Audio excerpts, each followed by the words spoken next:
December 20, 1989. 25,000 U.S. troops descend on Panama City.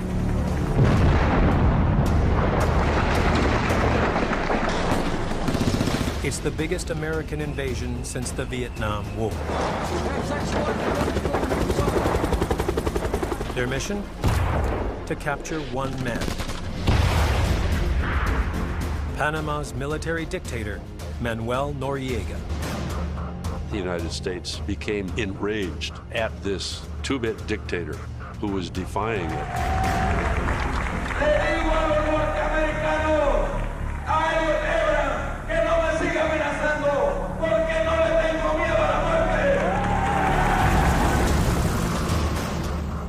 U.S. soldiers scour Panama City, hunting for Noriega.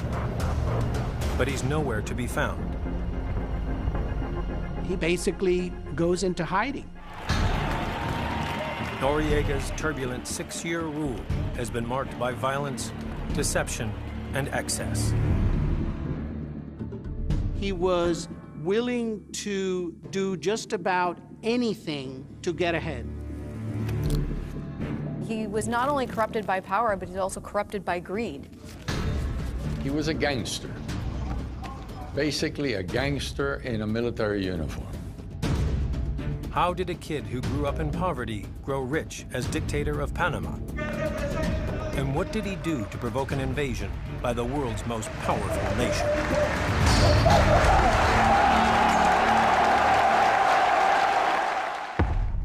Dictatorships have had an incredible impact in the past century. These dictators ended up learning from one another. They're all different, but many use the same tactics. The use of terror, propaganda, control the elite, create an enemy, cult of personality, use violence. These are tools that dictators use to stay in power.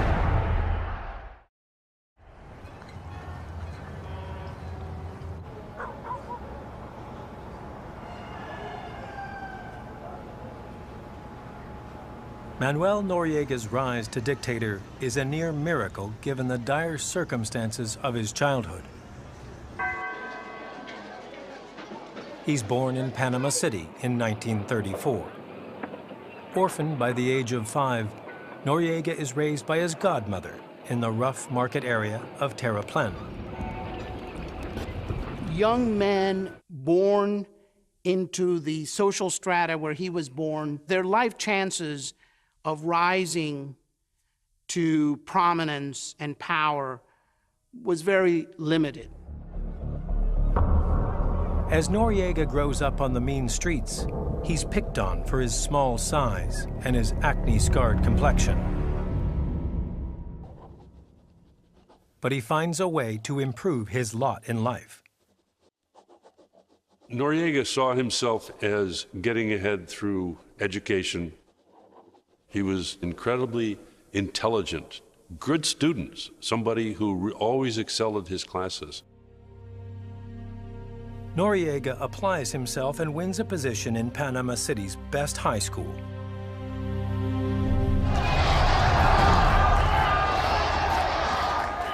Like many other Panamanian students in the early 1950s, he is swept up in a wave of anti-American sentiment that stems from the U.S. ownership of the Panama Canal. It's a conflict that will play a key role in his life and set the stage for his eventual dictatorship. That was the great struggle of Panamanian 20th century history, to recover national sovereignty, to recover the Panama Canal.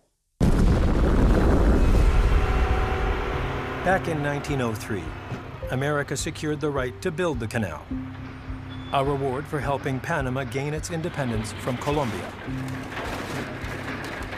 The Panamanian elites who supported the process of independence made a bargain, gave the United States the authority to build the canal, gave the U.S. control in perpetuity, because to those elites, independence and building the Panama Canal was at the time more important than preserving national sovereignty.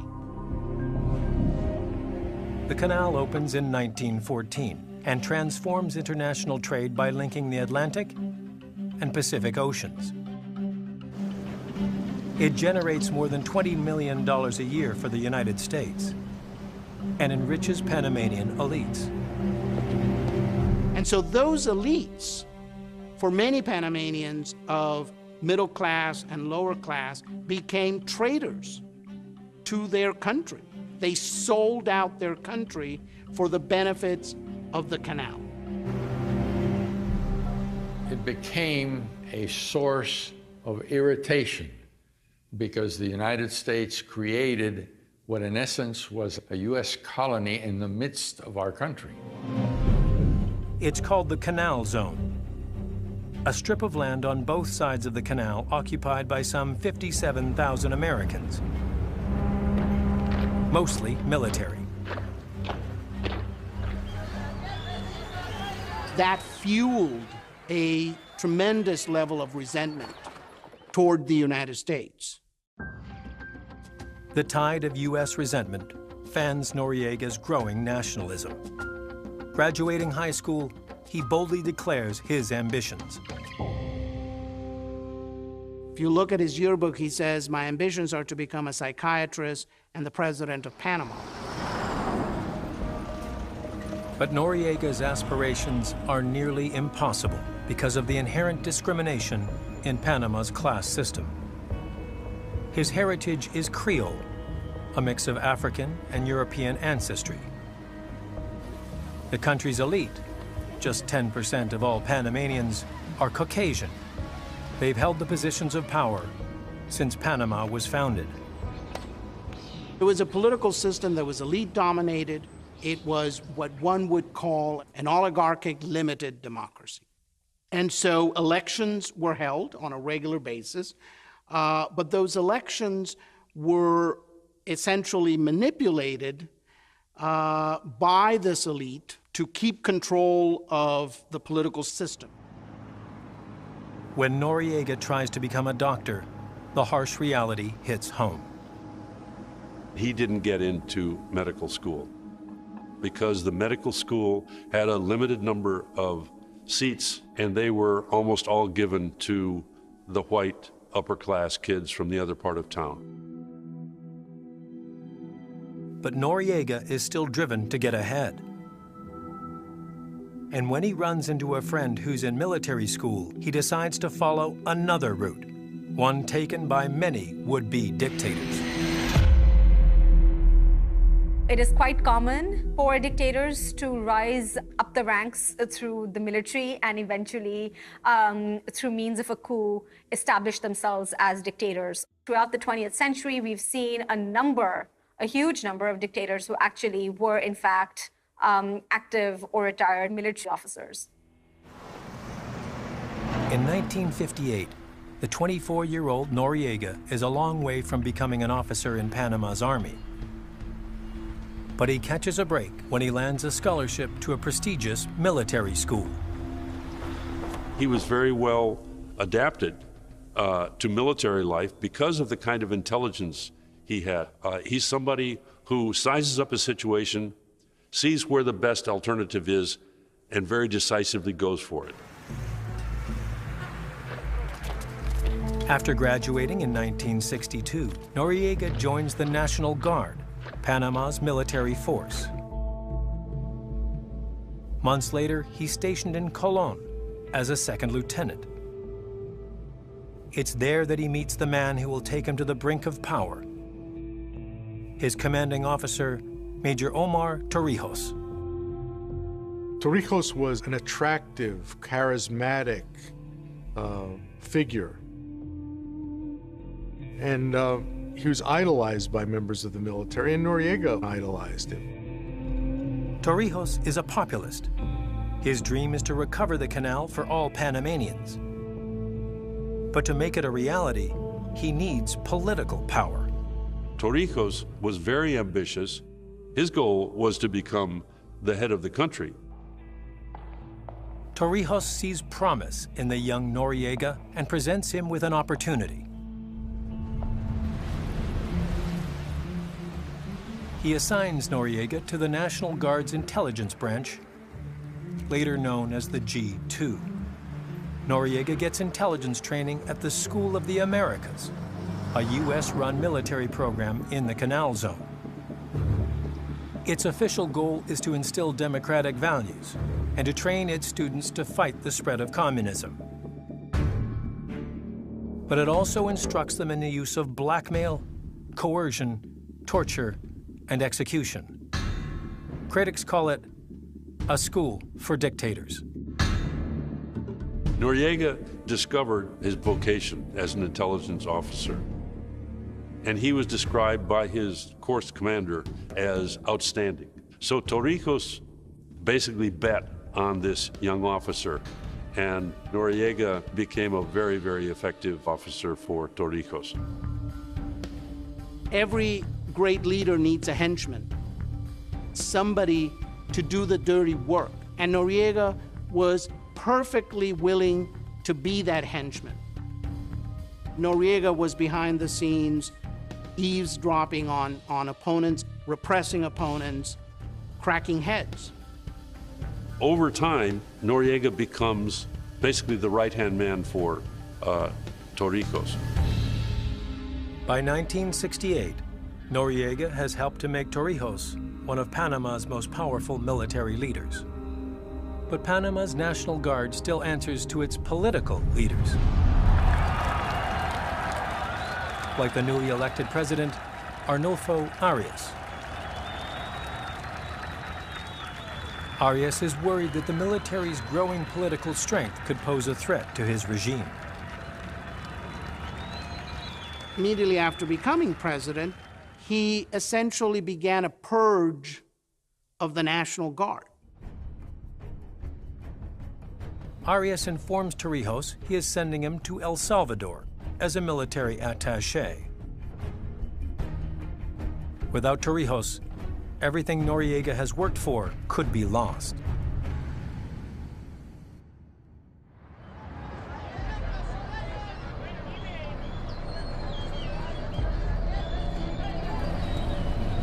But on October 11, 1968, Torrijos turns the tables on Arias by leading a military coup.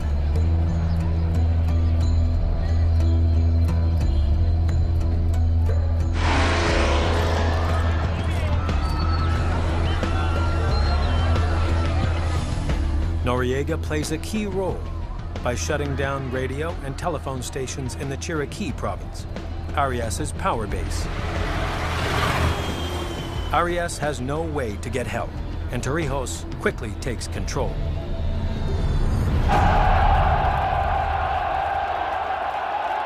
Omar Torrijos is now Panama's military dictator. He quickly moves to gain consent among Panamanians, including many supporters of Arnulfo Arias. And he comes into power with a program of land distribution, social programs, emphasizing education, and basically doing things that will appeal to the underprivileged and forgotten people of Panama. This majority of the country who had been ignored pretty much by the businessmen who had been running the country before. Noriega reaps the benefits when Torrijos promotes him to Chief of Military Intelligence, the head of G2. The kid from the wrong side of the tracks is now Lieutenant Colonel Noriega. His new position opens up a clear pathway to power, one taken by many dictators on the rise. Coming from an intelligence background is incredibly important in any kind of dictatorship because you know exactly what is happening. You know who the threats are, and you know what to do about those threats. As a chief intelligence officer, you are in fact also one of the most powerful individuals. And that is essentially the key to Noriega's power. Noriega is now the eyes and ears of the regime, and he uses the information he gathers to crush Torrijos' rivals. Noriega had a free hand to do what he wanted, and he was ruthless in basically cracking down on the opposition. Rumors circulate about Noriega's involvement in several disappearances, like Hector Gallego, a young priest who angered the regime in 1971 by organizing the peasants politically. Gallegos was arrested and last seen in military custody. There was a report that he was beaten up so badly that his face was distorted and that they couldn't then bring him back. And so they threw his body out of a helicopter into the ocean. His body was never found. But for many, there is little doubt who is responsible. Y yo no pongo las pruebas, pero para mí fue Noriega que lo desapareció. Y así desaparecieron otros ciudadanos que no se supo más nunca de ellos.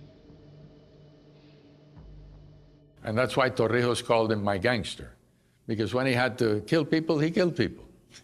There's no problem. But Torrijos' loyal soldier is up to something behind the scenes.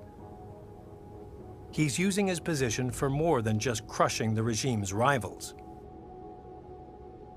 There's clear evidence that Noriega's allegiance was not necessarily to Torrijos, but to himself. Noriega has developed a clandestine relationship that will define his dictatorship in the decades to come. He has been secretly working as a paid informant for the United States. In the United States, there was this fear that revolution was in the air and that it was being propagated by Cuba.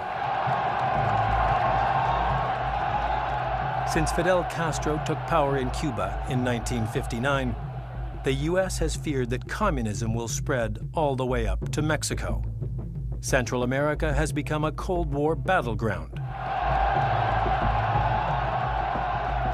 And so for the United States, the ability to gain intelligence on these groups was essential to fighting the infiltration of communism in the U.S. backyard.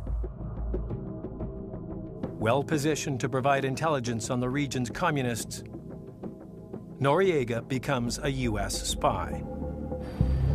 It's the culmination of a relationship that began when he was in military school. In the 60s and 70s, they saw him as a useful asset. He was providing information about student activist groups, left-wing groups in South America. So they began to cultivate him in those early years. He was getting payments from the CIA to operate all of the things that the United States needed him to do for them, including intelligence and wiretaps of people all over the place. By the mid-1970s, Noriega is the most important asset the U.S. has in Central America. But he's not just spying on the Cubans for the U.S. He's spying on the U.S. for the Cubans. Noriega was somewhat of a double agent, and he was exchanging information between the U.S. intelligence and passing it on to the Cuban intelligence and so forth. Noriega relished the ability to do intelligence operations. He loved it. He loved the game. At the height of his intelligence game, he's selling information to at least 10 different countries, including Nicaragua, Israel, Taiwan, France, and England. Noriega manages all of this, I mean, like the octopus with many hands. And it was in his own interest more than it was for any ideological purpose.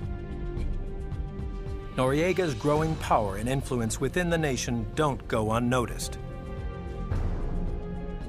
A U.S. Department of Defense intelligence report declares Noriega the possible future dictator of Panama. Even Torrijos begins to feel uneasy.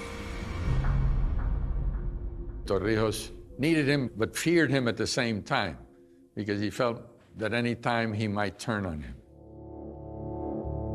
Noriega may be one of the most powerful men in Panama, but his situation is precarious.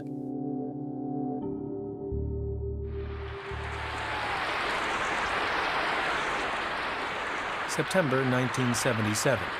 Torrijos signs an historic treaty with U.S. President Jimmy Carter.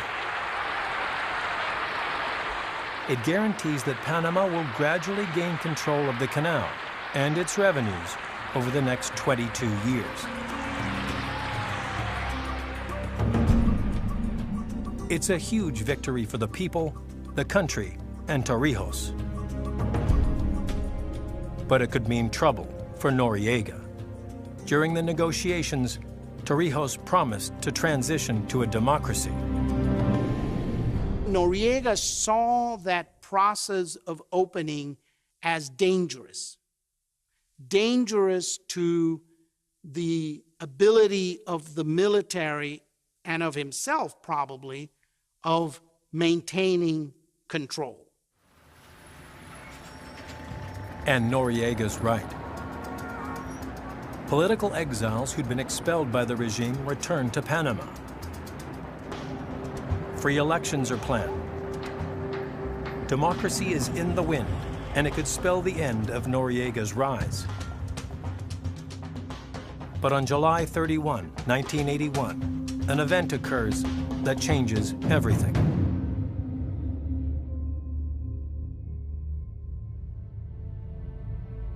Panama and its dictatorship are thrown into chaos when the plane of 52-year-old Omar Torrijos disappears west of Panama City.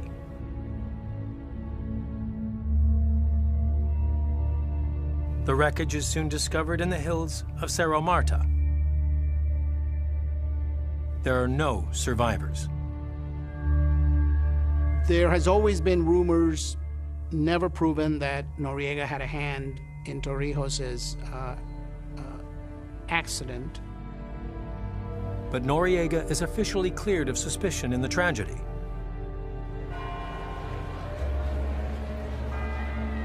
And as Torrijos' death is mourned by hundreds of thousands, the question is, who will replace him? Torrijos' death resulted in a leadership vacuum. And that vacuum had to be filled by someone. As the head of G2 and Torrijos' right-hand man, Noriega has a wide-open path to the leadership. All he has to do is take it. Noriega, being the chief intelligence officer and having the most access to what was going on, the undercurrents of the time, seized the moment to advance his own agenda and rise to the top himself. By August 1983, Manuel Noriega holds the top military position in the country, commander of the National Guard. Like Torrijos before him, he is the country's de facto leader. All of a sudden, Noriega is the most powerful man in Panama. And he quoted Torrijos, "The first duty of a man in power is to stay in power." That won't be easy. Noriega already faces a daunting obstacle. Torrijos' promise to the U.S. that Panama will hold democratic elections. If Noriega keeps that pledge, he could find himself sidelined. He needed the veneer of democracy. He needed the country to seem to be a civilian-dominated democracy to avoid the opposition from getting too much power. Opposition politicians have their own agenda.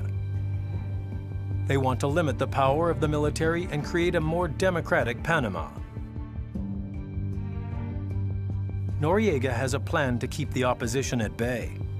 While he rules from the shadows, an elected puppet president will do his bidding.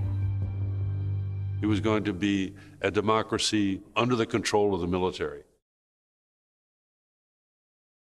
To pull it off, Noriega needs his puppet candidate, Nicolas Ardita Barletta, to win the presidency. But on Election Day 1984, As the results start coming in, Barletta is losing. And then Noriega intervenes. 60,000 opposition votes suddenly disappear. Barletta becomes president. On the surface, Panama appears to be a democracy, but Noriega holds the real power. Supposedly the president is the top person in the country, but in fact, it's really Noriega. From the start, Noriega is a polarizing figure. For the opposition in Panama, they saw him as someone who was ruthless in the way he gained power. Now, for others, his group of supporters, he was a nationalist defender of Panama against the imperial U.S., trying to dominate Panama. Noriega quickly sets out to reap the benefits of his position. Amassing personal fortunes for dictators is a symbol of prestige, of grandiosity, and even invincibility. That hoarding aspect of taking and extracting revenue and wealth from society and using it for your own purposes is a hallmark of most dictatorships. In the early 80s, Noriega sees a new way to turn his power into money: the drug trade. When Torrijos is gone, that coincides with the rise of the drug cartels in Colombia. 1981 is really the founding of the Medellin cartel by Pablo Escobar and Jorge Ochoa. Noriega very quickly is in touch with that network of people. Tons of cocaine were being produced in the jungles of Peru and Colombia, and they needed ways to get the material through to the United States or Europe or any place else. Drugs begin to fly in and out of Panama, and he starts to make $150,000 per flight. Over the next few years, Noriega will pocket an easy $10 to $15 million. And soon he's not just running drugs, he's running arms for the Americans. The Reagan administration is arming the Contras in Nicaragua and other anti-communist rebels elsewhere in Central America. He's involved in transporting arms back and forth to the various fighting forces in Central American civil wars. So he is now becoming a key person in the clandestine business happening in Central America. But Noriega's schemes don't go unnoticed. Hugo Spadafora, a hugely popular leftist revolutionary, has learned of his illicit activities. And he's publicly denouncing him. Hugo Spadafora was a tall, handsome, Italian descent Panamanian. I call him a romantic revolutionary. And he is going on television saying Noriega is a dictator, Noriega is a drug trafficker, Noriega is repressing freedoms. Noriega is furious. Noriega is further enraged in September 1984, when Spadafora takes his claim to the opposition newspaper, La Prensa. It prints the story, which echoes far beyond the borders of Panama. It even raises eyebrows in the White House. Up to now, the U.S. government has kept a blind eye to Noriega's drug trafficking because of his help with intelligence and running arms. Now, the U.S. is forced to at least appear to take some action. The United States does make it known that we have heard that you're involved in drug trafficking, and that's a really, really bad thing. Noriega kind of salutes and says, okay, I'm out of it. But Noriega's just playing the U.S. He merely reduces his role in trafficking drugs. And he discovers a way to profit even more from the cartels by laundering their money in Panamanian banks. Stephen Kalish, the leader of a smuggling ring that has imported hundreds of thousands of pounds of drugs into the U.S., hopes Noriega will help him clean millions of dollars of dirty money. I met Noriega. He told me that he thought that everything that I was looking for I could find in Panama. He provided me a safe banking haven. It allowed me to bring in $25–30 million that had been sitting in a house in Tampa, Florida. And Kalish is just the tip of the iceberg. Noriega hauls in about $10 million a month by laundering the cartel's money, totaling as much as $350 million by the early 80s. After amassing his fortune, Noriega has no compunction about spending it. He splurges on luxury cars, mansions, and estates all over the world. He lived a lavish lifestyle. He had very beautiful women flown in from the U.S. It was extremely festive. He was fun to be around. El deleite del poder. Trabajaba como un padrino, ¿no? Noriega's the wealthiest man in Panama, but he still doesn't have what he desperately wants: respect. If there's one thing that he wanted was to be seen as being a Panamanian nationalist in the way that Omar Torrijos was seen, and a figure to be honored. But he was never going to be seen as the charismatic, swashbuckling, handsome fellow. His physical appearance was always a detriment to that, and it was painful, and it really hurt. Noriega's nemesis, Hugo Spadafora, is everything Noriega isn't. And Spadafora's criticisms are turning the people against him. Hugo Spadafora signaled that he was going to lead an opposition movement against Noriega. Hugo Spadafora was a real threat to his power. And so instead of keeping him around where he could foment dissent and help civil society groups continue to challenge Noriega, he did something about it.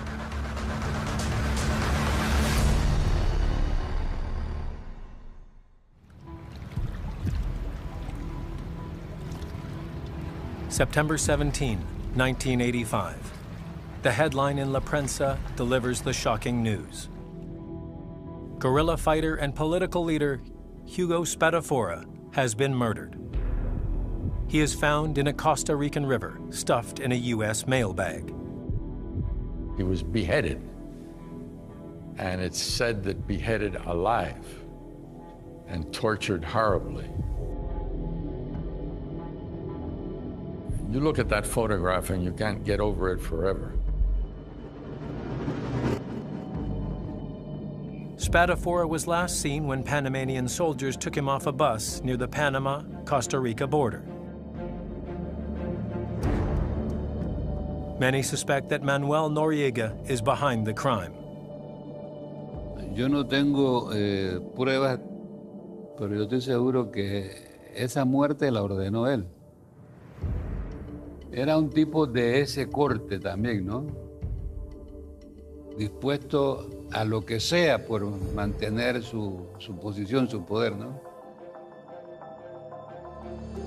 That was a very important moment where Noriega actually started going downhill. Panamanians are outraged by Spadafora's murder. 80,000 attend his funeral. And they're further inflamed when Panamanian officials file no charges in the case. The press coverage of the Spadafora incident causes widespread unrest among the public. Noriega needs to find a way to change the narrative.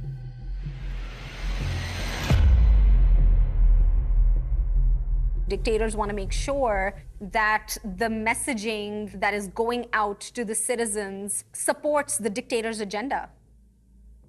So if a free media is relentlessly criticizing the dictatorship, dictators often use the practice of preemption to control the message. And Noriega was really good at that.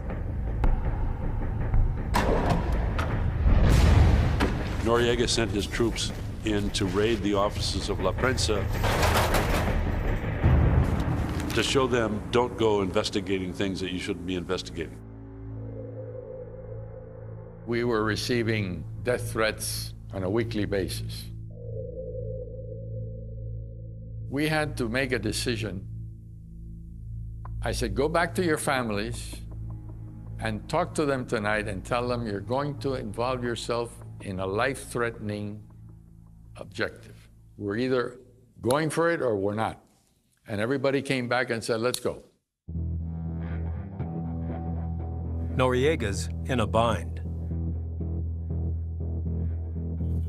To keep up the semblance of democracy, he can't completely silence the press. And he pays the price in June 1986, when New York Times reporter Seymour Hersh publishes an exposé. Hersh details the dictator's illicit activities and claims that the U.S. knew about them, but turned a blind eye.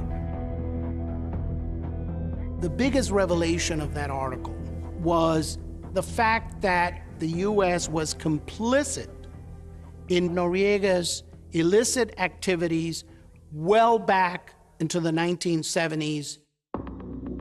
The news is an embarrassment for the Reagan administration. This was a drug trafficker cooperating with drug cartels in the midst of the Reagan administration's strong war on drugs.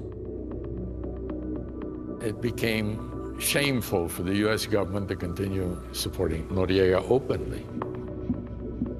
Noriega spends months currying favor with his U.S. allies, trying to stem the bleeding from the Hersh article. Noriega used my private jet to fly to Washington, D.C. to meet with the director of the CIA. Upon his return, Noriega said, with a big smile on his face, that the U.S. needed him for assistance in the war on drugs. Noriega assists the DEA on Operation Pisces, a massive crackdown on Colombian drug cartels that results in the indictment of kingpin Pablo Escobar. Noriega's men arrest 40 drug traffickers and seize millions from money laundering accounts in 18 Panamanian banks. Noriega's U.S. allies are satisfied. But he's facing a threat from someone on the inside of his regime. His second-in-command, Colonel Roberto Diaz Herrera. Roberto Diaz Herrera was a friend of Noriega and a collaborator of Noriega and Torrijos from the 1960s. When Noriega first took power, he made a deal with Herrera to give him a turn as leader after 4 years. In May 1987, Noriega's time is up, and Herrera wants in.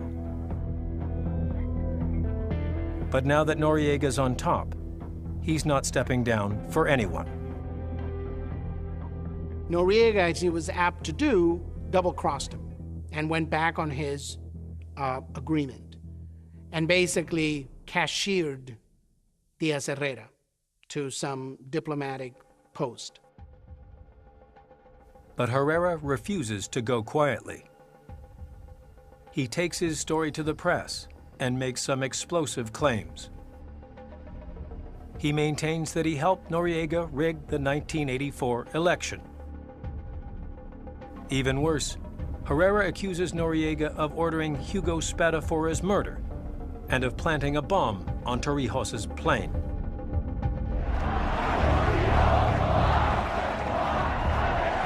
Herrera's allegations trigger mass revolt among the people.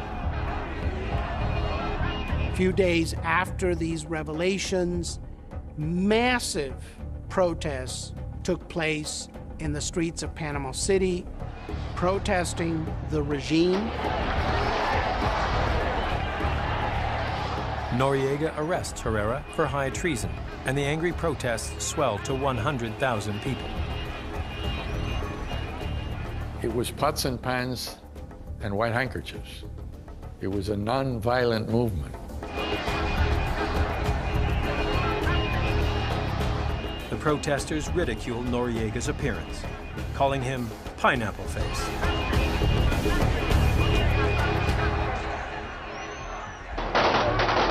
And the military dictator, enraged, cracks down hard. He reacted violently. People were jailed and tortured and so forth. It was quite horrible. The turmoil is broadcast all over the world. A state of emergency is declared. It appears Noriega is losing control of the country. The impact of the Herrera revelations was significant in essentially making it even more difficult for the U.S. to simply look the other way. Politically, it was unpalatable, untenable to give him a free pass. On June 26, 1987, the U.S. calls for Noriega's removal. The administration tries to force him to step down, cutting Noriega from CIA payrolls and indicting him for drug trafficking and money laundering. There was tremendous efforts to broker some sort of deal and pressure Noriega to leave. But Noriega isn't going anywhere. Instead, he tries to bolster his dwindling support by fanning the flames of anti-American sentiment among his people. I think he believed his own myth of invincibility. He had survived double-crossing the cartels, double-crossing the CIA, and he thought he was going to survive. But Noriega faces another challenge within his own borders. May 7, 1989, Panamanians go to the polls to elect a new president. Just as in '84, it appears the opposition is on the verge of victory, until Noriega steps in and declares his own candidate the winner. He just names a president. So this is Noriega basically throwing the pretense of democracy out the window. Panama City is engulfed in protests against Noriega and his regime.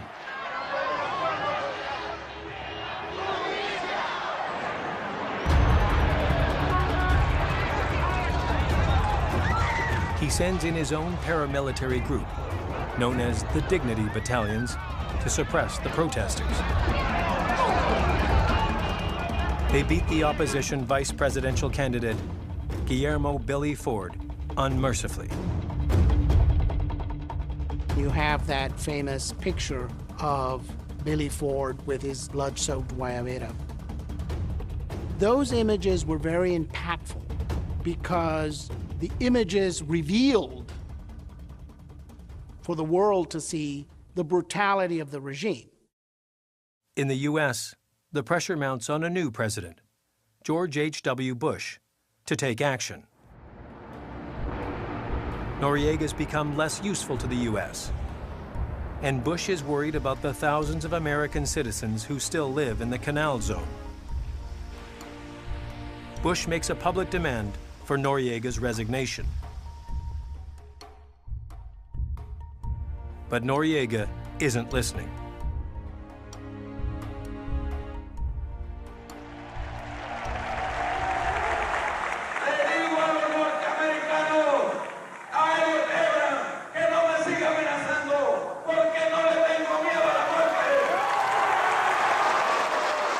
The U.S. government pushed him over the edge, and he felt betrayed. I think he reached a tipping point. He actually broke. He was no longer really in control of his emotions. 7 months after President Bush orders Noriega's resignation, his regime condemns the superpower for insulting Panama's sovereignty and territorial integrity. Noriega said that a state of war was developing between the two countries. He's thumbing his nose at the U.S. and seems to think he can get away with it. He played a very high-stakes game in which he defied the U.S. government.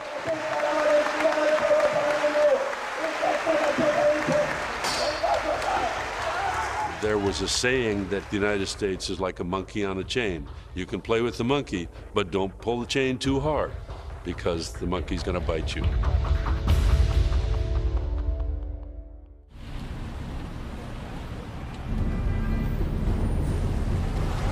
Noriega's threatening behavior has the 40,000 Americans living in Panama on edge. On December 16, 1989, the tensions finally boil over. A Panamanian officer fires on an American car when it runs a military checkpoint, and a U.S. Marine is killed. La muerte de ese oficial norteamericano que derramó el vaso. I will protect the lives of Americans in Panama, whether they're military or civilian. We will not let Americans' lives be put at risk by a dictator down there. December 20, 1989. U.S. troops storm Panama City. Their mission? Secure the safety of Americans and take down Manuel Noriega.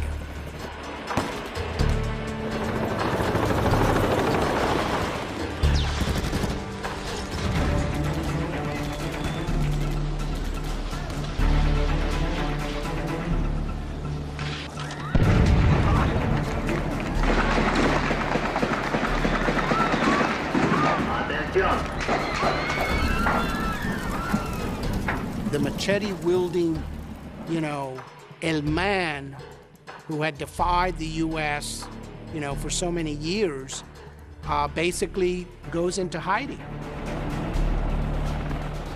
He did not issue one military order. Not one. He just ran and ran and ran. That says a lot about bullies. All bullies are basically cowards. After resisting U.S. forces on its own for 4 days, the Panamanian army, vastly outnumbered, is defeated. The American invasion has left more than 1,000 Panamanians, soldiers and civilians, dead. 20,000 are homeless. And Noriega is still on the run. On Christmas Eve, he finds desperate refuge in Panama City's Vatican Embassy. He believed the Vatican Embassy might provide safe haven to allow him to get out into exile someplace. U.S. forces are quickly tipped off, but Noriega refuses to surrender.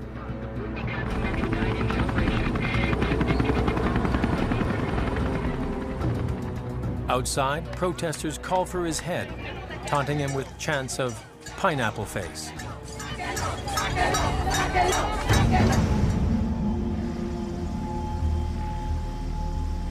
January 3, 1990.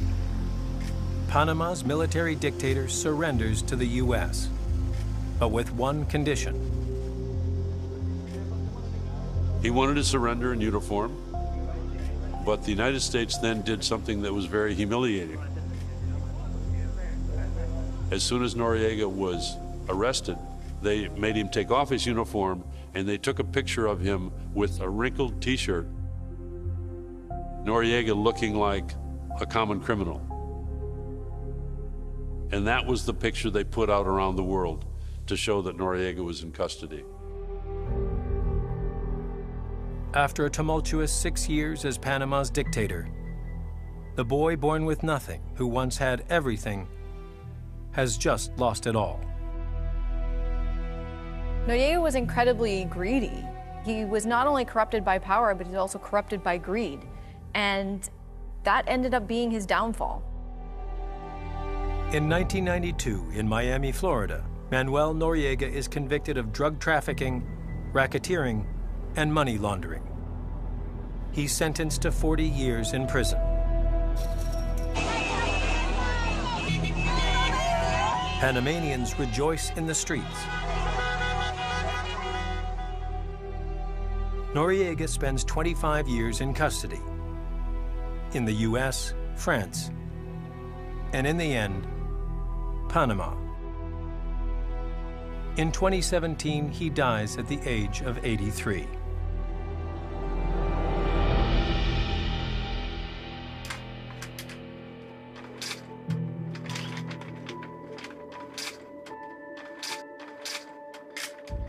At the height of his power, Noriega had amassed a fortune estimated at $600 million.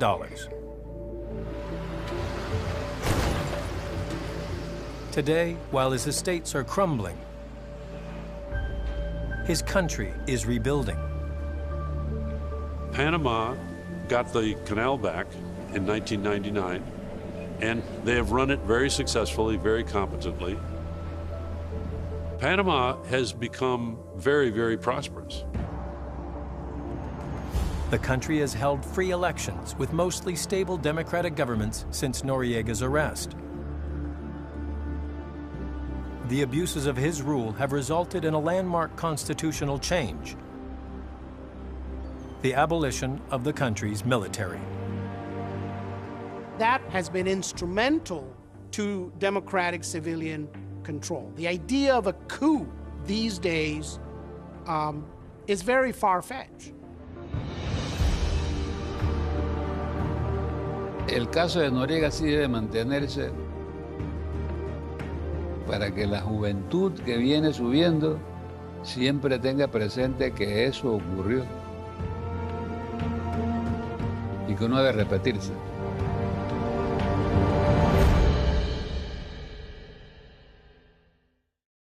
Next time on The Dictator's Playbook. Franco had an idea of the authentic Spain. It was Catholic, protected property, the sanctity of marriage. All of these things were challenged by the left. Franco believed that he should eliminate the left and their ideology. Anyone who was a socialist, anyone who opposed the church. Franco was someone who had never lost a minute's sleep over the crimes that were committed in his name.